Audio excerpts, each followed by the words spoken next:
ناظرین، انسان بہت سے جذبات کا حامل ہوتا ہے۔ ان جذبات میں ایک جذبہ غصے کا بھی ہوتا ہے۔ غصے کی جسمانی علامات پر نظر رکھیں۔ غصہ یقیناً ایک نفسیاتی جذبہ ہے، لیکن یہ جسمانی بھی ہے، جس میں آپ کے دماغ میں کیمیائی رد عمل شامل ہوتے ہیں۔ یہ عمل ایک حیاتیاتی مقصد کو پورا کرتا ہے، یعنی کہ آپ کو لڑائی یا پرواز کے لیے تیار کرتا ہے۔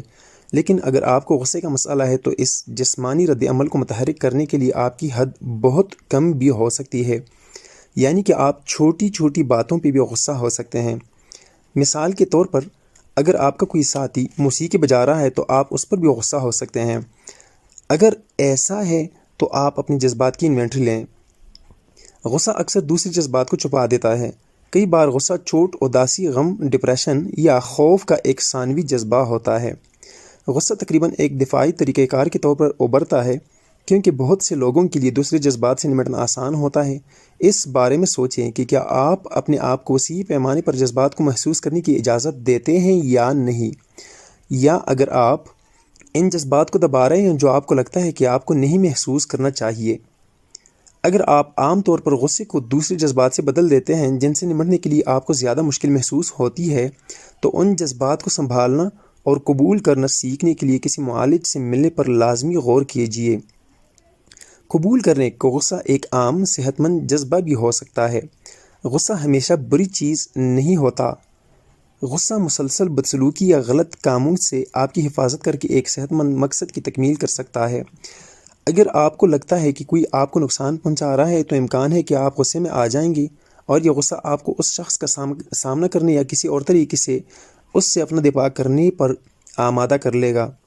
کچھ لوگوں کو بچپن سے ہی سکھایا جاتا ہے کہ غصے کو محسوس کرنا یا اس کا اظہار کرنا بے ادبی ہے، لیکن غصے کی قدرتی جذبات کو دبانے سے آپ کے جذبات اور دوسروں کے ساتھ آپ کے تعلقات پر منفی اثرات پڑ سکتے ہیں۔ ان علامات پر نظر رکھیں کہ آپ کا غصہ قابو سے باہر ہے یا نہیں۔ اگر آپ کا غصہ قابو سے باہر ہے تو یہ غیر صحت مند بھی ہو سکتا ہے۔ اگر ذیل علامات آپ میں پائے جاتے ہیں غصے کے دوران، تو آپ کو اپنی مدد آپ یا پیشہ ورانہ مدد کے ذریعے غصے کے مسئلے سے نمٹنے کی ضرورت پڑ سکتی ہے۔ جب آپ غصے میں ہوتے ہیں تو اگر آپ جارحانہ رویے کا اظہار کرتے ہیں یا مثلاً چیخنا، چلانا یا مارنا آپ شروع کر دیتے ہیں، اور یہ مسئلہ اگر دائمی ہے، بار بار پیش آتا ہے، خدا نخواستہ اگر آپ کو نشے کی لت ہے اور جب آپ منشیات یا الکحل کے زیر اثر ہوتے ہیں تو آپ کا غصہ خراب ہو جاتا ہے اور آپ کا رویہ زیادہ پرتشدد ہو جاتا ہے، تو یقین جانیے آپ کو کسی معالج سے مشورہ لینے کی ضرورت ہوتی ہے۔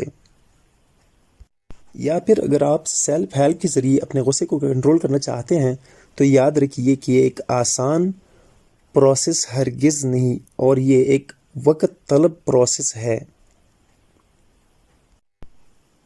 سیلف ہیلپ کے تحت خود پر مسلسل محنت کرنا پڑتا ہے، خود میں مسلسل مثبت تبدیلیاں لے کے آتے رہنا ہوتا ہے۔ سائیکالوجی کے مطابق اتنا نقصان آپ کا بیماری نہیں کرتے جتنا نقصان آپ کا غصہ، نفرت، انتقام، حسد وغیرہ کرتا ہے۔ آپ کو کوئی بھی بیماری اگر لاحق ہوئی ہو تو آپ نے اس کا علاج تو کروا لیا ہوگا، لیکن جو اندر ہی اندر آپ کو کھائے جا رہا ہوتا ہے، ختم کر رہا ہوتا ہے، اس کا علاج کیا آپ کر چکے ہیں یا کیا آپ کرنے کا ارادہ رکھتے ہیں؟ یعنی کہ غصہ، نفرت، انتقام، حسد وغیرہ یہی وہ چیزیں ہیں جو آپ کو اندر ہی اندر کھا رہی ہوتی ہیں۔ مثلا آپ سوچتے ہیں کہ فلاں بندہ مجھے اچھا نہیں لگتا، اس نے فلاں موقع پہ مجھے یہ کہا تھا، اس نے اتنی ترقی کیوں کر لی؟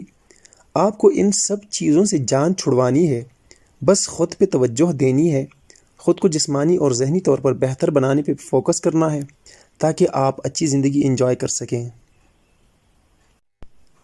غصے سے بچنے کے لیے ایک مفید مشورہ یہ بھی ہے کہ آپ کسی کے ساتھ بلا ضرورت بحث و مباحثہ ہرگز نہ کریں۔ جہاں کہیں اگر ضرورت بھی پڑے تب بھی آپ اچھا ہے، ٹھیک ہے، میں کوشش کر لوں گا، میں دیکھ لیتا ہوں، میں اپنے آپ کو چینج کرنے کی، تبدیل کرنے کی کوشش کروں گا کہہ کر بحث کو ختم کرنے کی کوشش کیجیے۔ زیادہ طویل بحث دل میں نفرت، حسد، کینہ، بغض بھر دیتے ہیں۔ یاد رکھیں، بڑی چیزیں چھوٹی چھوٹی کوششوں سے حاصل ہوتی ہیں۔ اپنی سوچ کو بڑی رکھیں، اپنے ذہن میں اپنا ایک مقصد بنا لیں، پھر تھوڑی تھوڑی کوشش کرتے رہیں۔ جلد بازی نہیں ہونی چاہیے، خود کو ریلیکس اور کول رکھنا ہے۔ ایک وقت ایسا بھی آئے گا کہ آپ دیکھ لیں گے وہ باتیں جن پہ آپ غصہ ہوتے تھے، ان باتوں پہ اب آپ کو ہنسی آ رہی ہے۔